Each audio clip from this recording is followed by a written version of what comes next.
Salut tout le monde, je vous retrouve aujourd'hui dans une nouvelle vidéo, dans un nouveau cadre comme vous aurez pu le remarquer. Donc en fait cette pièce est en construction et elle est encore vraiment pas terminée. Mais là j'ai commencé à terminer un petit peu ce côté là pour les fonds de vidéo.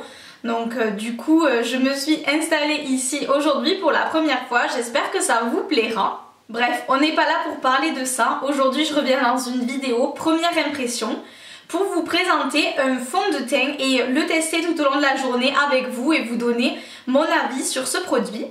Il s'agit du Air Matte de chez Bourjois, donc que j'ai acheté en grande surface, environ aux alentours de 13 €. Donc il y a un petit résumé à l'arrière du produit sur un peu les promesses de ce fond de teint, mais moi je suis allée chercher sur le site de la marque, donc je vais juste vous présenter en fait ce qu'ils en disent.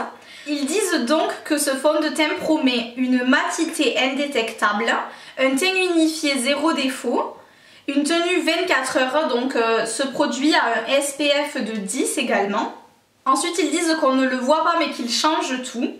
Air Matte gomme les imperfections pour un teint parfaitement unifié, sans brillance, sans effet masque, tout en ayant la sensation de ne rien porter. Et ensuite ils ajoutent que sa formule enrichie en poudre matifiante extra fine, extrait de zinc, de billes de silice, matifie votre teint et vous procure une tenue 24 heures. Et ensuite il est rajouté donc qu'il laisse respirer la peau et qu'il est non comédogène. Donc pour ce côté là malheureusement je pourrais pas vous dire tout de suite, donc je vous en parlerai sûrement dans une vidéo favori ou flop. Parce que pour savoir s'il donne des boutons, clairement il faut le porter plus d'une journée en général, ou à moins que ma peau fasse une réaction énorme, auquel cas je vous préviendrai de ça, mais bon, j'espère pas honnêtement. Enfin, je vais le tester. Donc je l'ai pris en teinte de vanille, il existe 8 teintes qui vont de la ivoire à la caramel. Donc c'est pas forcément un panel de teintes hyper important. Mais bon, pour un fond de teint de grande surface, c'est assez raisonnable, enfin c'est toujours à peu près dans ce nombre de teintes là. Donc je vais maintenant passer à l'application. J'ai choisi d'utiliser le pinceau dont je me sers habituellement. Comme ça je pourrais vraiment voir la façon dont il se travaille par rapport aux autres fonds de teint que j'ai l'habitude d'utiliser. Donc là il s'agit du Kabuki 3D de chez Sigma, vraiment que j'adore parce qu'il est ultra pratique pour appliquer dans les zones comme au niveau des cernes ou les ailes du nez, vraiment il est parfait ce pinceau. Donc on va voir ce que rend ce produit ensemble. Je l'applique directement comme ça en petite touche sur le visage et puis on verra ce que ça donne. Bon, on verra bien côté couvrance, j'en ai vraiment pas mis beaucoup. Au niveau de la tête, franchement, ça me paraît plutôt foncé, donc on va voir ça. Alors, au niveau de la texture, il est un petit peu épais. Je trouve qu'on le sent beaucoup sur la peau, enfin, comme première impression, c'est pas génial. Soit c'est moi, soit j'ai l'impression qu'il s'étale pas bien, enfin. Alors, honnêtement, j'ai vraiment hâte de voir ce qu'il va donner tout au long de la journée. Déjà, ils disent que ça donne un effet peau nue, et moi, honnêtement, je le sens mais énormément sur la peau. J'ai vraiment l'impression d'avoir étouffé ma peau là. Je pense qu'il faut vraiment le travailler très vite parce qu'il a l'air de vraiment se figer. Donc c'est quelque chose qui peut être positif du coup, parce que s'il a tendance à se figer rapidement, peut-être que justement il a une super bonne tenue. Bon, en tout cas je sais pas ce que vous en pensez. Niveau teinte, moi ça me choque pas trop. Après, vu que je vais sculpter mon visage avec du bronzer, du blush, tout ça, ça va peut-être pas du tout se voir en fait. Non, moi ça me choque pas tant que ça là. Alors après, avec les éclairages, je sais pas forcément si vous allez trouver que c'est choquant comme différence. Niveau couvrance, j'en ai pas mis beaucoup, mais honnêtement, je mets pas forcément plus des fonds de teint habituels. Donc là, je vais le laisser comme ça. C'est une couvrance moyenne selon moi parce que donc déjà les petites veines que j'ai au niveau de l'arcade sourcilière, on les voit. Mais on les voit peut-être moins qu'avec certains fonds de teint que j'utilise en ce moment. Donc non, c'est quand même une bonne couvrance, je dirais. Ça n'a pas l'air de marquer les zones de sécheresse et tout pour l'instant. C'est marrant ça parce que, comme je vous disais, il a un rendu où je le sens sur la peau. Et j'ai comme l'impression qu'il a un fini un peu hydratant, enfin il n'est pas sec. Comme fond de teint mat, je m'attendais justement à un fini très poudré et tout. Il ne faut pas que je m'amuse à le toucher parce que Je viens de toucher et je viens de l'enlever là. Donc vous voyez, je sais vraiment pas à quoi m'attendre avec ce produit parce qu'au final, il a peut-être pas si bien séché que ça. Je vais le poudrer en tout cas, donc on va voir ça. Peut-être que je suis un petit peu critique pour l'instant et que je vais quand même me rendre compte qu'il est pas mal dans la journée parce qu'au final quand je regarde là maintenant, je le trouve plutôt bien. C'est peut-être l'application qui m'a plus déçue en fait que le rendu du produit en lui-même. Donc je vous retrouve en tout cas tout à l'heure pour vous donner mes impressions. Je vous retrouve maintenant, donc c'est la fin de la journée. Évidemment je me suis maquillée juste après avoir fait la vidéo. Au niveau du teint j'ai poudré avec la poudre que j'utilise habituellement. Et ensuite j'ai fait un petit peu de contouring, donc vraiment surtout plus le contouring que le bronzer que je mets d'habitude parce qu'au niveau de la teinte c'est légèrement plus foncé. Je pense que vous verrez la démarcation. Enfin, si vous faites vraiment attention vous verrez forcément que c'est un chouïa trop foncé pour moi. Donc ça ben, malheureusement je pouvais pas savoir sachant qu'il n'y avait pas de testeur en supermarché, donc j'ai pris ce que je pensais être le mieux. Et finalement, ben, c'est pas ça complètement, on va dire. Mais bon, c'est pas si catastrophique que ça. Et sinon, donc au niveau du maquillage, c'est du blush et de l'highlighter. Ça fait pas mal de temps que je suis maquillée. Par rapport à ce matin, je vois pas trop la différence. Donc ben, c'est plutôt pas mal. Hein. Je partais avec une très mauvaise impression sur ce produit parce que si vous vous souvenez en début de vidéo, donc... c'était vraiment pas génial et au final, ben écoutez, j'en suis plutôt contente. Pour le prix qu'il coûte, ben, je trouve le résultat pas mal du tout. Ben, dites-moi vous en commentaire ce que vous en pensez là en caméra, comment vous trouvez que ça rend. Enfin honnêtement je trouve ça plutôt bien, enfin, c'est ben, loin d'être catastrophique. Je vais quand même maintenant passer aux notes. Donc pour ce qui est de la tenue, je suis un petit peu sévère, je l'avoue. Je vais lui donner 7 sur 10. Il a quand même un petit peu marqué au niveau du nez. Ensuite au niveau des petites ridules sur le front qui sont également marquées. Et au niveau des petites imperfections en bas du visage, on les voit plus que ce matin quand j'avais appliqué le fond de teint. Donc la tenue est correcte mais pas forcément hyper optimale. Enfin je dirais pas que le fond de teint n'a pas bougé d'1 millimètre, donc voilà, c'est je pense qu'il a bien vieilli. Pour moi 7 c'est quand même une assez bonne note, surtout pour un fond de teint de grande surface, c'est vraiment très correct. Pour son fini mat, je lui donne 8 sur 10, je suis vraiment ravie. Le rendu de ce côté là, côté matité, c'est top. Parce qu'au final je ne brille qu'au niveau des joues, donc ce qui est parfait puisque c'est ce que je recherche avec l'enlumineur. Et la zone T, voilà, ça n'a pas bougé quoi, je brille pas du tout au niveau du nez, le front pareil. D'ailleurs c'est justement pour ça qu'on voit les petites ridules en fait au niveau du front, c'est parce que c'est tellement mat que ça marque encore plus sûrement. Donc par contre voilà, je le déconseille vraiment du coup aux filles qui ont la peau relativement sèche parce que là je pense que ça va être la catastrophe. Hein. Donc il s'appelle pas Air Matte pour rien et honnêtement je m'attendais justement à une texture pas hyper agréable du fait que ce soit mat parce que bon les fonds de teint mat, à part les fonds de teint mat très liquides que j'ai pu tester comme celui de chez Yves Saint Laurent qui est vraiment génialissime.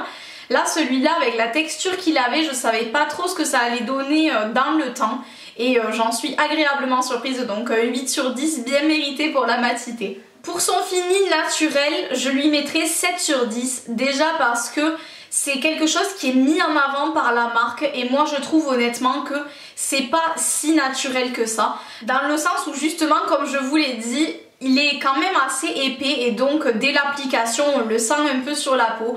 J'ai testé des fonds de teint bien plus naturels et des fonds de teint qu'on ne sentait quasiment pas sur la peau. Donc là franchement c'est pas le top de ce que j'ai pu tester, mais on va dire qu'honnêtement au niveau naturel c'est quand même pas mal. C'est pas un fond de teint qui marque énormément au niveau des pores, enfin justement le fait qu'il n'ait pas un rendu trop poudré, parce que c'est ça aussi qui m'a surpris, c'est que c'est un fond de teint mat assez épais mais qu'il n'a pas un rendu ultra poudré. Et du coup justement ça fait pas un effet pâteux bizarre sur la peau, parce qu'il y a des fonds de teint que j'ai déjà testés qui avaient un effet justement tellement poudré que ça faisait plâtre sur la peau, et là c'est pas du tout le cas, donc le rendu est quand même plutôt naturel, enfin du moins naturel pour un fond de teint. Bien sûr c'est pas aussi naturel qu'une bébé crème ou qu'un fond de teint poudre, enfin c'est quand même plus marqué, mais je trouve ça plutôt satisfaisant. Côté couvrance, je lui donne également 7 sur 10. Alors tout simplement, déjà moi j'ai pas beaucoup d'imperfections à couvrir, donc forcément j'ai pas un avis optimal là-dessus. La seule chose que je peux voir, c'est donc comme je vous le disais, que les petites rougeurs que j'avais là, elles sont réapparues en journée, donc c'est pas forcément une couvrance ultra forte, d'autant plus que voilà, j'ai testé des fonds de teint pareil beaucoup plus couvrants que celui-ci, mais je dois dire que c'est plutôt pas mal parce que comme je vous disais déjà, pour tout ce qui est petites taches de rousseur et tout, ça a quand même pas mal couvert. Après au niveau des petites veines que j'ai au-dessus des yeux, ça a pas couvert, mais bon ça il y a énormément de fonds de teint qui me font ça. Mais couvrir ce qui est un petit peu bleuté, c'est quand même moins évident. Mais non voilà, dans l'ensemble c'est plutôt bien côté couvrance, en tout cas moi ça me suffit largement.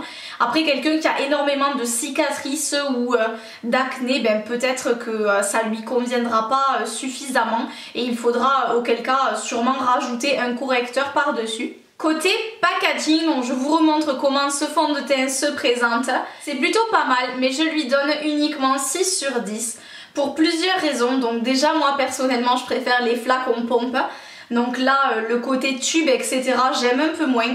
Après il a quand même l'avantage d'être très léger du coup, parce que c'est pas un packaging en verre etc, donc qui sont beaucoup plus lourds, et là pour le coup pour transporter c'est vraiment le format parfait je trouve. Mais moi je préfère les fonds de teint quand même en verre avec un flacon pompe, donc voilà, je peux pas lui donner une super note, alors que très honnêtement je me dirigerai pas forcément de moi-même vers des fonds de teint qui ont ce genre de packaging là.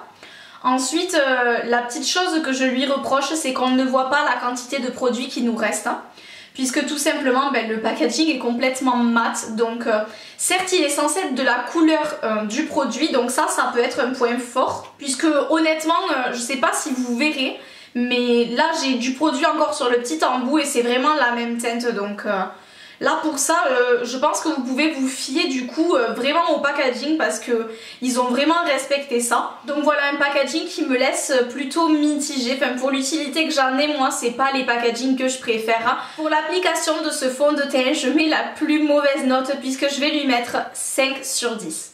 Donc je ne sais pas si c'est mon pinceau qui ne correspond pas à ce type de produit. Pour vous dire franchement les choses, j'ai utilisé ce pinceau là de chez Sigma avec énormément de fonds de teint différents, et c'est la première fois que ça me fait un effet comme ça.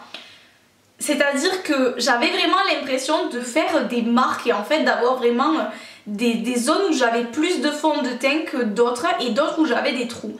Donc j'ai réussi à quand même bien l'unifier dans l'ensemble, donc c'est pour ça que je lui mets quand même la moyenne.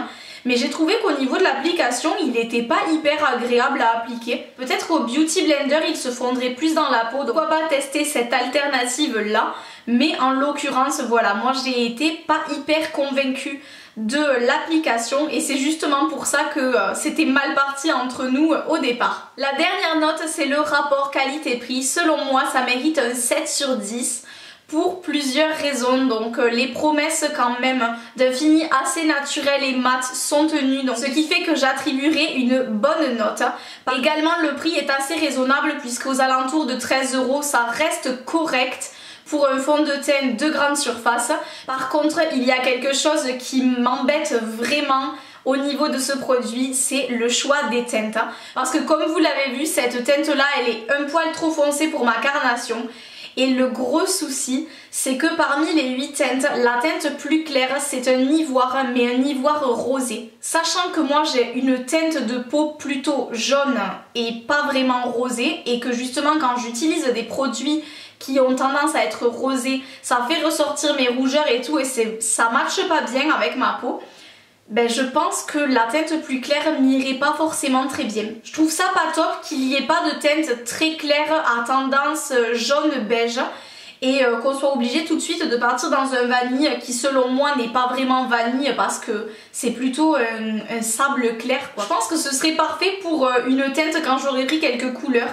Mais voilà, enfin, je pouvais pas mettre plus en rapport qualité-prix pour le petit choix de teinte qui malheureusement au niveau des couleurs, sachant que Ivoire Rosé c'est la teinte 1 et que celle-ci c'est la 2, je suis certaine qu'il n'existe pas d'autres couleurs entre deux.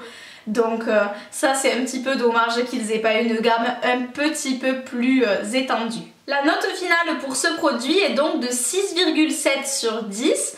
Je suis plutôt satisfaite de ce fond de teint et au final, même si ça a mal démarré entre nous, je dois dire que je suis assez bluffée du résultat. Le côté mat est vraiment top et je pense que c'est le genre de produit qui en été doit être vraiment très bien à appliquer parce que voilà, c'est quand même la première chose qui m'intéressait dans ce fond de teint, c'est de ne pas avoir de brillance au niveau de la zone T, surtout au niveau du front parce que je déteste vraiment ça. Là j'en suis plutôt contente. Ensuite le côté naturel comme je vous ai dit m'a aussi pas mal convaincue. Je trouve que ça fait pas un effet plâtre sur le visage et ça c'est génial pour un fond de teint mat parce que c'est vraiment le risque qu'on a avec ce genre de produit. Voilà pour ma vidéo première impression, j'espère que ça vous aura plu. N'hésitez pas à me dire en commentaire si vous avez testé ce produit, ce que vous en pensez et si vous comptez le tester à l'avenir également. Sur ce, je vous fais plein de gros bisous, je vous dis à bientôt dans une prochaine vidéo.